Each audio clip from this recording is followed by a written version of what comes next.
Stop harming, start charming. Hello, my friends, and welcome to the 220th episode of the Sales Podcast. I'm Wes Schaefer, the Sales Whisperer, your host. And if you are a regular listener, a subscriber, as I hope you are and you should be, then you'll notice that I've been gone for a little while. But I'm back. Hey, life kind of gets in the way. I was honestly just busy. Traveled a good bit over these last few months. Worked on some new programs. Went through a bunch of new certifications on HubSpot. If all goes to plan this week, I will have all 12 of their certifications, which I think very few people in the world have. And I was just tired and busy, so I didn't publish any podcasts. I'd actually slowed down on my interview requests, and I was looking for a different angle. And if you've noticed, well, you may or may not realize how I do these episodes, but for quite a while, I was really ahead on some of these. I would interview people for weeks and some even months ahead of time. And so I've kind of slowed down on that because I want to make sure I bring on good people that interest me as well as you. And so I've been a little more particular in that. And as I've been alluding to really for a couple of months now, I've got some ideas around a new way I want to take this. And I think I'll be ready for that at the first of the year. But I'm also launching a new podcast, and I'll tell you more about that in the next few weeks. But it's around CRMs. It's going to be a video podcast where I review technology, kind of like some of these unboxing things you see on YouTube. I'd never really heard of those till I started looking into this, but people make a lot of money unboxing stuff. Toys and technology and whatever. It's just shocking. But, I'm not doing it for that angle, but being in the tech space, I am overwhelmed with the number of things that are constantly coming out. New plugins, landing page software, chat software, accounting software. You name it. And people are always asking me to do reviews, and I do them as often as I can and still produce quality. But this podcast is going to be with the actual founders, CEOs, head of sales, head of marketing at these various companies, where I let them give a demo and answer my hard questions. Who's your number one competitor, and who shouldn't buy this, right? And I'm going to ask for some promo codes and discounts as well from my viewers, my listeners. So it'll be a video episode. If it makes sense to strip out the audio and do it as an audio podcast as well, I will. But I'm envisioning that'll be a little difficult because these are true demos. But still, you could listen to it. And, if just listening helps you and that's all you can get to at the time, you're jogging or something, then I may, right? But I'll probably put these up on YouTube. I'll make a blog podcast or blog post as well, like I do, and show notes and everything else. But it's going to be complimentary to the Sales Podcast. And I've got a name for it, but the page isn't up, so I won't tell you yet. Got a nice little logo that I made up. So stay tuned for that. Today, I've got Kurt Mortensen. He came to me through a promoter, and I looked at him. I looked at his books, looked at his body of work. Just a good dude, smart dude. So I think you're going to be in for a treat. You're going to like what we're covering here. And stay tuned for some more promotions I've got coming up around my sales training, the Make Every Sale course. I'll have a little something for subscribers. And I'm also working on a mastermind group. There's people already are coming in February out to near Thousand Oaks, but that one's full. But I may do another one near my home here in Temecula, Murrieta area, so stand by for that. But thanks for letting me take a little break, as if you had any real say in it. But hey, thanks for understanding, not beating me up for going dark for a little while. But I'm back. Got a new little vim and vigor and spring in my step. So let's bring on Mr. Kurt Mortensen. Kurt Mortensen, world traveler, author, speaker, influencer, full of charisma, right? That's what you're full of. Sure, yeah, right? I'm full of something. I guess I'll take charisma. It's better than other things I've been called. All right. Welcome to the Sales Podcast, man. Thanks for coming on the show. How the heck are you? Hey, my pleasure to be here. Doing great. Feeling good and excited to talk about influence and charisma. Very nice. Well, your team reached out to me, and I'm glad they were patient. I had quite a few lined up, but we're post Thanksgiving now, ready to wrap up the year with an uptick, start the new year with a bang. So for our friends and listeners that may not be familiar with you, would you mind taking a minute or so and just give us a little thumbnail sketch of who you are and what you do, and we'll dive down the rabbit hole? Sure. My focus has been influence, charisma, persuasion, basically the things they didn't teach us in school. It all started with the college degree. Oh, that was good. And then a graduate degree in business, thinking that was the thing. And then when you get thrust into the workforce or become an entrepreneur, a little bit of both, you realize they didn't teach you the basic skills to be successful as a leader, as an entrepreneur, as a salesperson, as a manager. And that's when I took my deep dive in the world of persuasion and influence. And then found out some of the things they were just, I guess, a little coercive and things I didn't like. Kind of like I've always believed that some closing skills is like trying to get a kiss after a first date, right? Mm-hmm. If they don't like you, they don't trust you, it didn't happen. So then I started interviewing really persuasive people. It was interesting what I found out to look at the science of the art of persuasion. I got to interview prospects after they've lied to a persuader, which they do often. And really found out that there was a big world of influence and charisma and persuasion, and that's where I spent the last 20 years writing books, doing seminars, doing trainings, coaching people to the different level, because a lot of these things have changed, and I'm just trying to keep my pulse on persuasion and influence. And the bigger picture is teaching these people this vital skill, because I hear it too many times. Why didn't they teach us this in school? Right? Why didn't we learn this sooner? And so that's my passion and purpose is, all right, let's learn these skills that'll make the biggest difference as a parent, teacher, leader, manager, something that'll make a huge difference. It's a skill of influence and basically get others to want to do what you want them to do and like doing it. Right. Yeah, I find myself all the time saying, why didn't they teach us this in school? Well, almost everything that I do, I have learned after school. So true. And you get to the university system, and I teach some university classes, like, look, this is more important. But I found that whatever you teach at the university, that professor feels is the most important topic in the world. Right. So it's kind of a waste to try to convince some people. Yeah, exactly. So what are you seeing out there? That was interesting. You said that you've been able to interview prospects after they lied to persuaders. And I've always said that our prospects lie just out of a self-defense mechanism because they've been let down and lied to so many times, and they feel somebody with the bum rush coming on, and even without it, I think they just naturally are defensive. And then, so we start with like one foot in the grave, typically in a sales situation, don't we? Oh yeah, because your prospect is more skeptical than ever before. Trust is at an all-time low. They're bombarded with over 5,000 persuasive messages a day, so it's completely different. And some studies show that up to 67% of the time when they say it's too expensive, I need to talk to a partner, that's a lie. Because like you said, it's a self-defense mechanism. They don't want to take advantage of it. They're not sure. But it's interesting that really kind of shocked me as I started really researching persuasion, influence, and sales is that a lot of it is a subconscious trigger. Up to 95% of influence can be a subconscious trigger, or in other words, that feeling, right? I like them, I don't like them, I trust them, I don't trust them, which could be, it could be a color, it could be the color of your clothes, the smell of your cologne, it could be how close you're standing, it could be a gesture, it could be a word choice. All these things combined with the logic and the emotion, those subconscious triggers where people, a lot of times, they say no, they're not even sure why they say no. But it's that feeling they have inside where people don't really understand the world of the subconscious, the triggers, some of the things we're doing are actually repelling people instead of attracting them.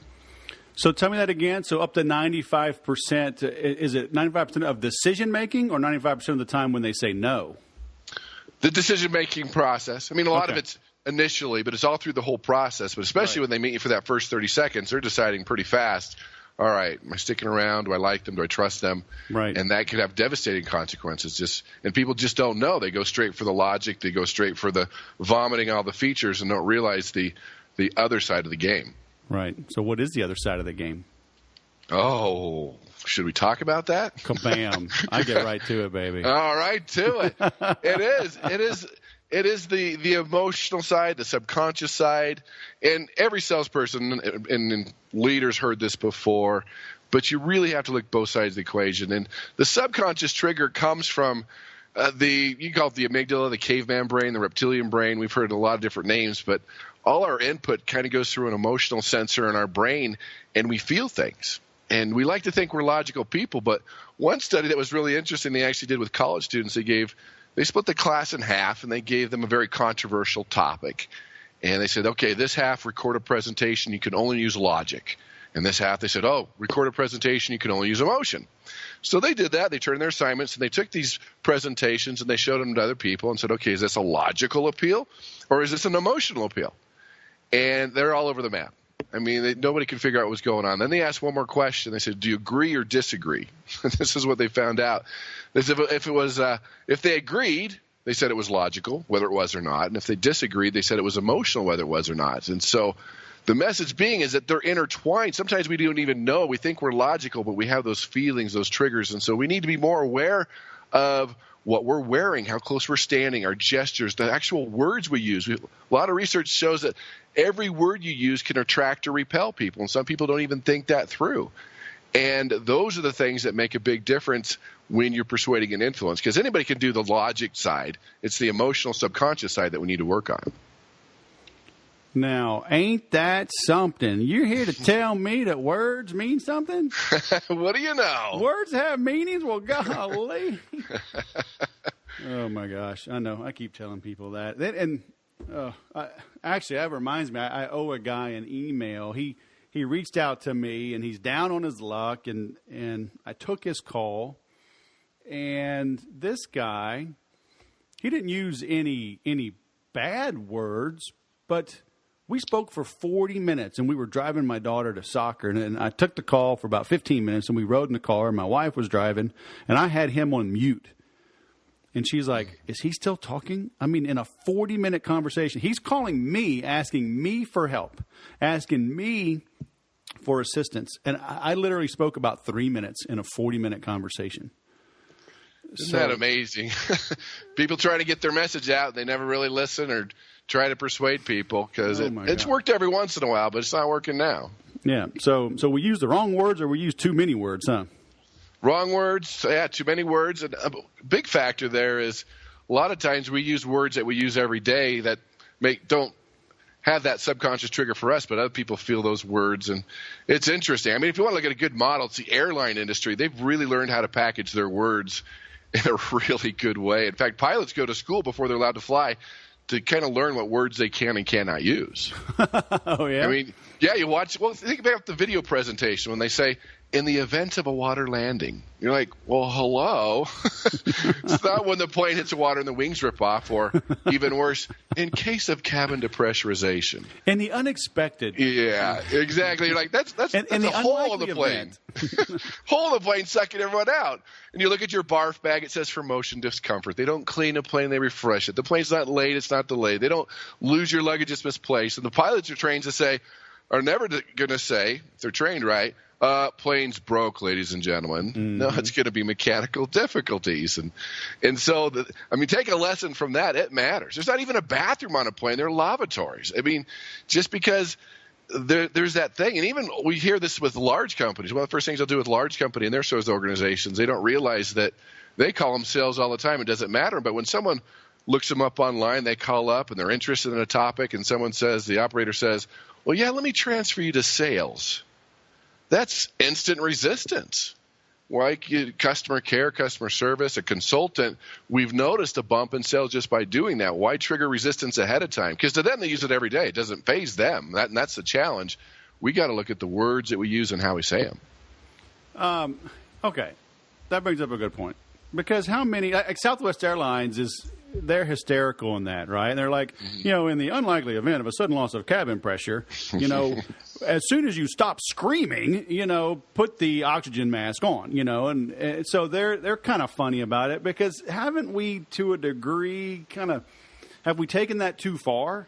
You're not purchasing this, you're investing in yourself, And I don't know, maybe I've been in it too long. I've just gotten jaded. But, I mean, are people starting to see through that? Or should we still shape those words like that? You know, should the pilot just say, hey, the plane's broken, you know? We need a hex nut and some ball bearings and some duct tape, and it's going to be a little while. I mean, because we all know that's what they're saying. Yeah, I'll give you the answer is probably both. We're being in this industry. I think we get kind of jaded, like, okay, used car, pre-owned, all right, whatever. Right. But the studies still show for those that aren't in the industry, there's still a time and place for them. Again, things can get used. Investment, is that overused? Probably, yeah. Pre-owned, probably. There's probably some words out there that we got to be careful of. Some people just want the blunt truth. But I think if we could really verbally package things and bring things together and use the right word, the more persuasive word, and think it through.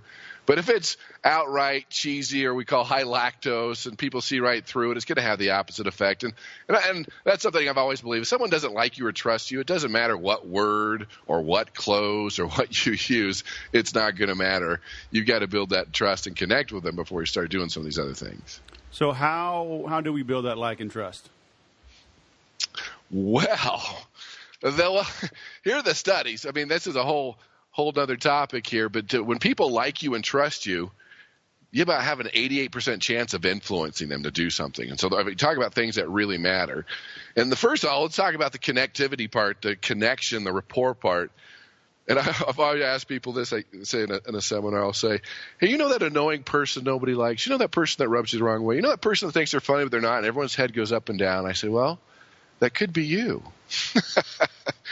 And they get that look on their face realizing it could be them. I mean, we get along with people like us, but the more we can adapt to people and learn how to persuade them how they want to be persuaded is a big part of that connecting. You know, how we look, it can affect the connection. Finding similarities we hear in Sales 101, basic people skills, mirroring matching, building rapport. There are a lot of different tools in that world. But the key factor here is getting along with people that aren't like you, that are different from you. We can persuade people that are like us. That's easy. Yeah. But let's learn to adapt to other people, to different personalities, to different styles, to different meta programs, whatever it is that you focus on. The mirror and matching, it works, but we got to spend time doing that and fixing that connection. So do you believe in like the DISC assessments or whatever? Like, you know, you're a salesperson, you're a D or an I, so learn to be more analytical to better connect with the S's and the C's. I mean, can it be just that fundamental?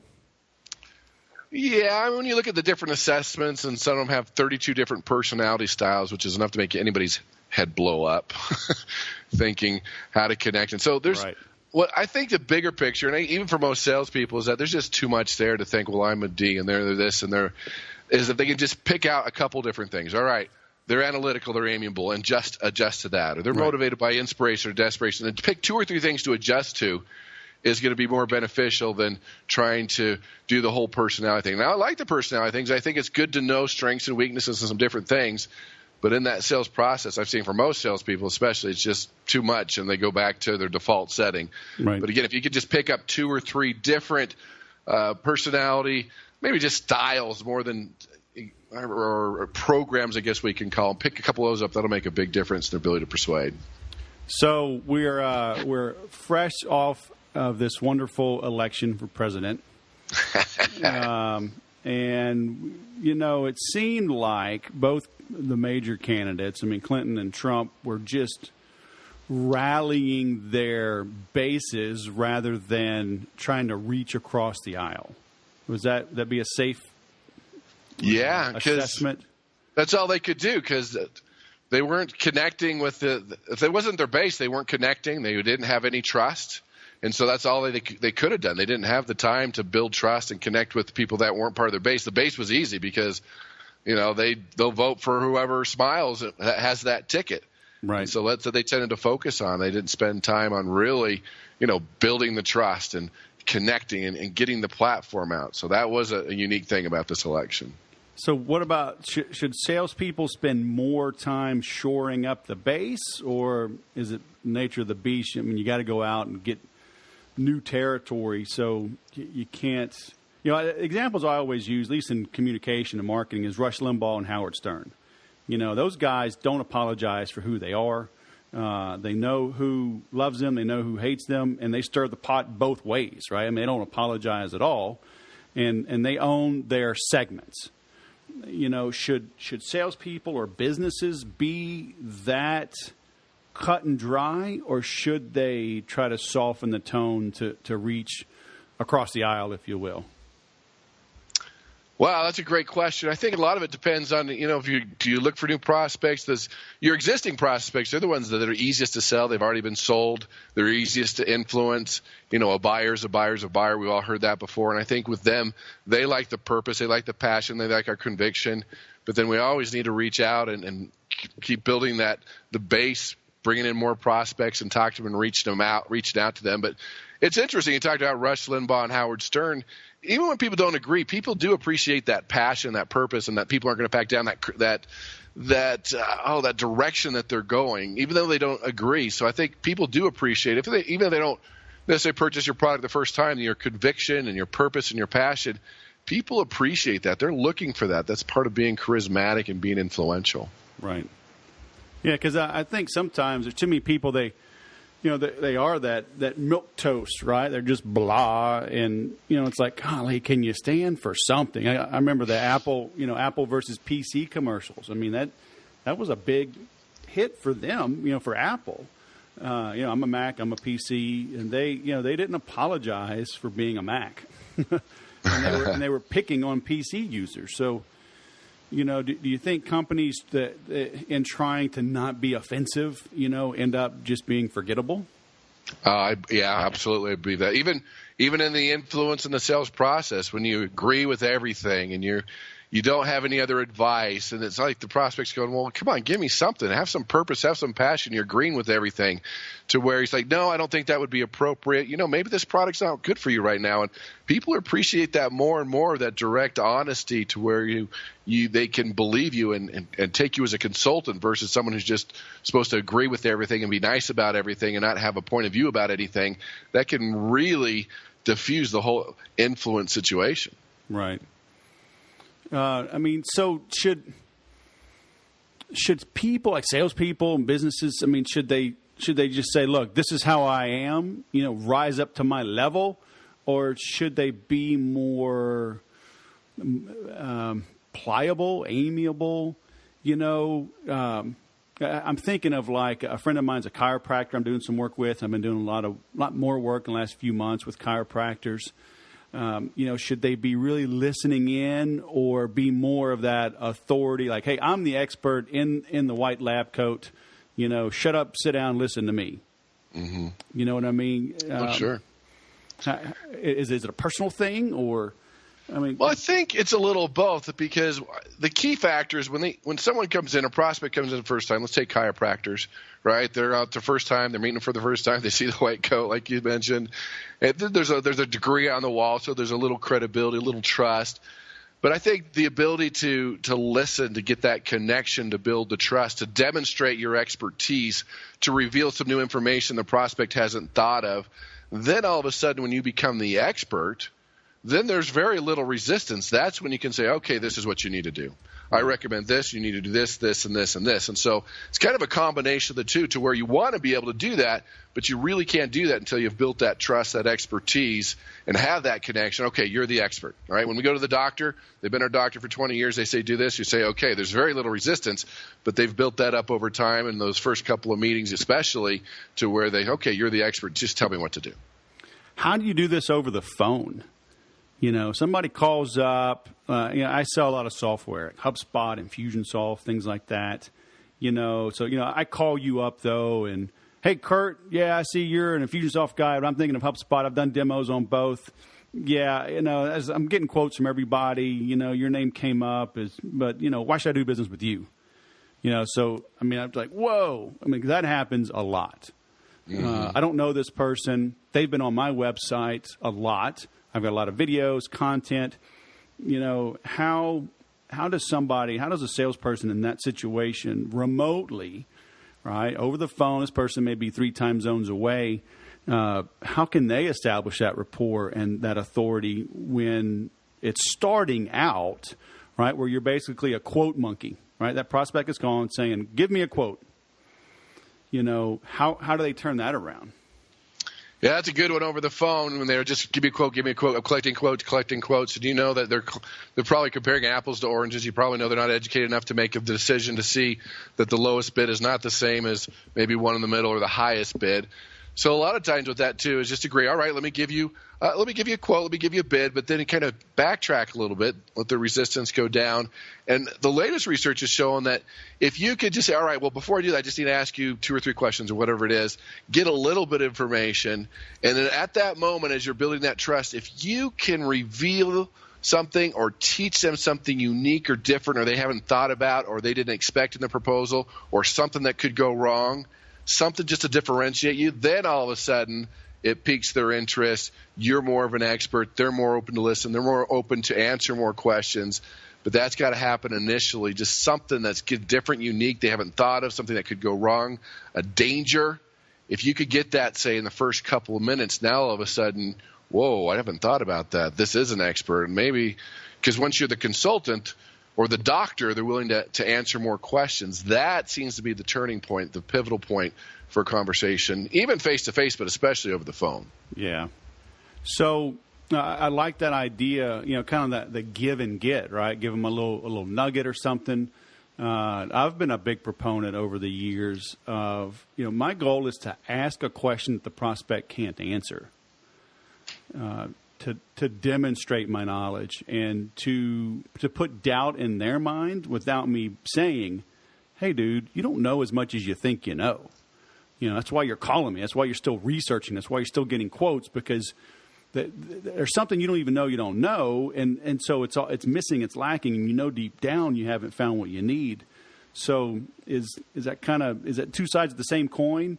Giving them some. That's perfect. I love that, to where it's getting them to think about something. You're revealing something. Well, I haven't considered that. You're like, well, if you don't consider that, this and this could happen. So any question they can't answer, anything that's new, unique, they haven't thought about, no one else has brought up, then all of a sudden it changes to where, A, like you mentioned, oh, maybe I don't know as much as I thought, and B, all right, you've got the solution, you've got the answer, you've opened the door to be the consultant to work with them. Right. Very cool. So how many books have you written? A bunch, huh? 3. 3? Maxim Influence, Persuasion IQ, and Laws of Charisma. How did you get started on that? I like talking to authors and helping our listeners, because I'm always telling them, write a book. And people are always fighting.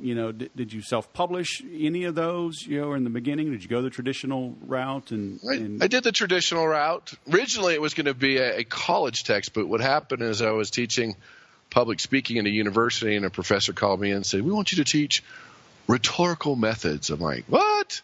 He's on rhetorical methods, Aristotle, ethos, pathos, and logos. And I opened it up. I'm like, this is a sales class. He's like, no, rhetorical methods. He wouldn't accept. It was basic persuasion, basic sales. But what happened as I taught this thing, they had these beautiful models and these diagrams. And I'm like, I'm in sales. That doesn't work. That doesn't work. And I was frustrated with the text and with what they were teaching, to the point where that's where I started to go out to learn it. I was also thrust into a general manager situation of a local company, realizing I didn't have some of these skills, and I took a deep dive as far as what's really working out there. And so that's how I got started in the world of persuasion. And luckily enough, had some good mentors, got published, and it's done really well. That is cool. Were you teaching? You were in sales already, and was this kind of like a side gig, kind of a passion, hobby sort of thing? The teaching part or the persuasion part? The teaching. Yeah, that was just part-time. Just enjoyed doing that. I was, working another full-time job, and that's when the persuasion thing hit, and I started, other people originally it was just for me because I needed it. But then, Of course, once you're out there and you start teaching it, and that's the best way to learn it, it was really resonating, and that's when the book came together as far as, okay, what are those subconscious triggers? What is persuasive? What's working? What's not working? And it's been a fascinating ride. How do you come up with the subsequent information? I'm always afraid somebody will say, man, you just rehashed your earlier book. It's like, no, really, this is different.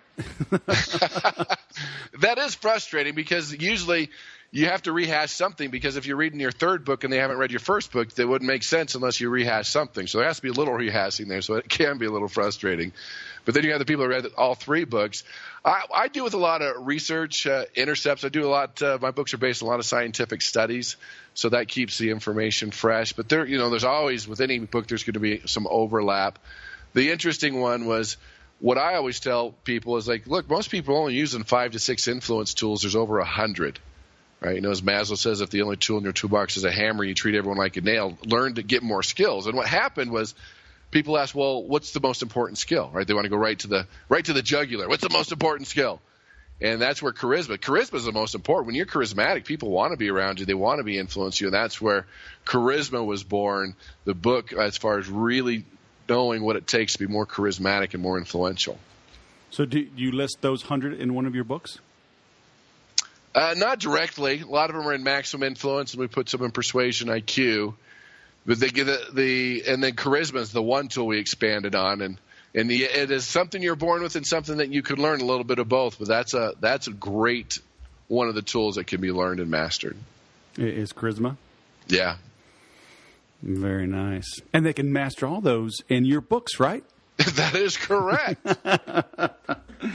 What an interesting take. So one of the questions I like to ask towards the end is, imagine our listeners, they're at the gym, they're on a plane. I mean, maybe they're somewhere they just can't take notes right now. And I want them to do more than just listen and have a feel good. What should they do the moment they get back to their desk, they get off the plane, they get back from the gym? What should they do as a result of listening to this? Or maybe the final nugget of wisdom, to go out and apply the lessons you've learned, the mistakes you see people always making. What should they do after listening to this to increase their chances of success, overcoming obstacles, etc.? I would just do some introspection and thinking, okay, I need more. First of all, realize that you need more tools. Realize that you're using the same tools over and over again. Because your goal as a persuader is twofold. Is that you want to persuade people how they want to be persuaded. I mean, that's important. And that's part of having more tools. And like we talked about, connecting and reading and personalities. And the second thing is, which is interesting, is that the moment they sense you're going to try to sell them something or try to persuade them, they're going to resist you. So your goal is to help them persuade themselves. And that's through reading, we talked about, revealing information, reading their personality, revealing information, that things that will make a big difference. So if they can just realize that your presentation shouldn't always be the same. You should adapt. You should learn to read the person. You might take a different course and persuade them how they want to be persuaded. Just doing that will do wonders for you and your business and what you're selling, because now you're going to connect with more personalities. Now you're going to be able to sell more people, just instead of the people that are like you, because it's easy to sell people like you. We all do that. Right. But now we need to just kind of expand a little bit, and that's an easy way to double and triple your sales, by understanding different people, styles, and personalities. Yeah. I've always talked to people about that. In some of my training, I'll give a cursory review, like the DISC assessment, and it's kind of like, hey, you ever meet somebody you felt like, you were just best friends, separated at birth or something? Oh, yeah. It's like, yeah, okay. So those are people probably your styles, probably 25%, maybe 30% of the population. But that other half, that you just want to run away from, if you can just win over a small percentage of them, man, your sales just explode. Because I think most salespeople, we're like, it's human nature. You want to be around people that are like you. But in sales, we have to sell to everybody, right? If we really want to succeed. And I know those people that want to read the user manual. They just wear my butt out. But you have to recognize that, right? And I like what you said. We have to adapt how we sell to match how they want to buy. That's exactly right. We just get that little piece and adapt and learn to be more observant and get more tools for different styles and different situations. It makes a big difference. Like I said, just that could easily double your sales, because you get the person on the field that's completely opposite. But if you could ask the right question and get them, let's say you're amiable and they're analytical, and get them talking the right way, they'll be your best friend. Mm-hmm. So your first book, is it The Laws of Charisma? First one's Maxim Influence. Maximum Influence. All right. And then you also have Persuasion IQ. Uh-huh. All right. Very nice. And we will link to all of these in the show notes. But if people want to find you online, where's the best place we should send them? Best place to go is maximinfluence.com. If you're curious about a little Persuasion IQ test online, if you want to take that at takeyouriq.com. In fact, you'll get a free version of one of my books there just for taking it and help me with the research. At takeyouriq.com if you want to take a look at that. Okay. And so we will link to that as well. Well, thank you, sir. Mr. Kurt Mortensen, you're up in Utah, right? We are, yeah. All right. Winter has set in there, hasn't it? Yeah, we got about 6 inches this morning, which is not good because I'm originally from California, but it's cold. All right, it's cold. If you come to SoCal, let me know. All right, you got it. All right, man. Thanks for coming on the show. Thank you. As always, I hope you took some notes. He had some great advice in there. I love how he just got started. He was teaching because he was curious and he liked it. He was thrown into a GM job, as he mentioned. He felt unprepared, so he kept studying, kept learning, researching. He fought back with the teacher, the professor, that on the topic he wanted him to produce. And then you realize everything is sales. Going back to the philosophers, right, in Greek and Rome, and it's all sales. So, the devil sold Eve on eating the apple. Eve sold Adam on eating the apple. And then Adam and Eve tried to sell God on why they ate the apple. That didn't work out so well. But it's all sales and marketing. That's why I love having him on, talking about persuasion and charisma. And you really need to be aware of how you come across. And that's tough. You need to have somebody that's open and honest with you, somebody that understands you, somebody that loves you, somebody that has your best interest at heart, somebody that has the expertise as well to give you that type of feedback, especially in a business and a sales environment. How do you come across? How you smell matters. If you're a smoker, smoke cigars, if you put on too much perfume, if you don't put on enough cologne, if you don't shower, if you don't use deodorant. All that matters. Okay, how you dress. Do you wear a lot of jewelry? Men, do you have open shirts, chest hair coming out, and thick gold chains, pinky rings? Maybe in the Northeast, that's fine. Other parts of the country, they're going to judge you on that. We all judge one another immediately. It's just what we do. And so how do you come across really matters. You want to be the best dressed person in the room. Your words matter, your tone of voice, your inflection, your volume, your speed. Do you use a lot of jargon? All of that matters. Maybe you need a lot of jargon and you need to talk fast. Maybe you need to slow it down. Relate to the prospects as human beings. Okay, instead of trying to be understood, okay, seek to understand. Instead of trying to be interesting, seek to have an interest in that prospect. That's how you grow your sales. That's how you create your charisma. That's how you make the influence. That's how you persuade. That's how you make people know, like, and trust you. When that happens, then the sales come easy. You can, as always, get the show notes on this at thesaleswhisperer.com/session 220. There'll be links to Kurt's books. There's going to be links to his social media accounts. There'll be a link as well to the free IQ test that he's offering. So be sure to avail yourself of all of that. Be sure to subscribe as well. Share a little love social media-wise so I know that you're out there. And as always, remember to sell different.